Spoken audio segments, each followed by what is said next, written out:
I, 17 female, have a half brother, 8 male. We share a mom, but have different dads. I don't see him often since he primarily stays with his dad, who I'll call Jeff. By the way, this comes from Mother's Secret Lover. And if you want to submit your own stories, go to the r/OKStorytime subreddit. I'm Sophia. I'm Riley. OP says, Jeff has been married to Amelia for a few years now. She has 3 kids prior to their relationship, and now she and Jeff have had 2 more kids together. None of their children are old enough to drive. Amelia doesn't like me because she sees me as an extension of my mother.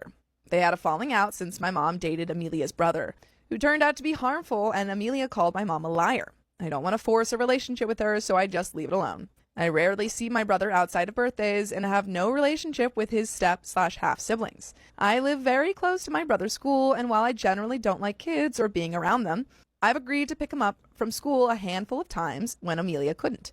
Jeff's hours don't allow him to do so, and she's a stay-at-home mom. This all happened this past May.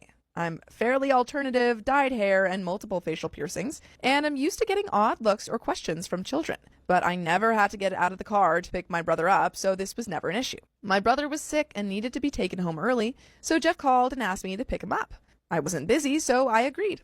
This was the first time I'd needed to actually enter the building, but I was on the approved pickup list, so I didn't have any issues.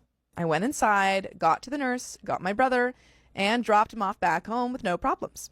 Until Amelia called me the next day. What did she do wrong here? Oh, Amelia. I was unaware she even had my number, so I declined her calls at first. When I finally answered, she began to scream at me for getting her in trouble with the school. Huh? What? What's the issue here? I asked what she meant, as again, I had no problems picking him up, and she started to berate me for scaring my brother's classmates.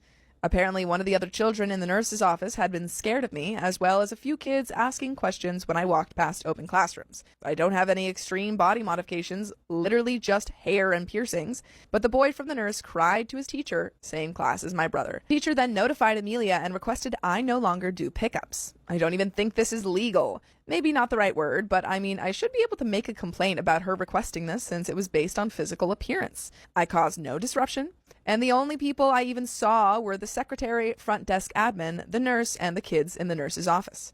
Either way, Amelia told the teacher that was not an option, but she would tell me to take out my piercings next time I was at the school. I feel like multiple empty holes in my face would be scarier than piercings, but that's neither here nor there. I told Amelia I would not be taking out my piercings every single time I picked them up, and that usually I don't even go inside the building or see anyone for this to be a problem. I don't pick them up often, but I have quite a few piercings. It takes me around an hour, sometimes longer, to take them all out, clean them, and put them back in. Those little balls are obnoxious to screw back in with long nails and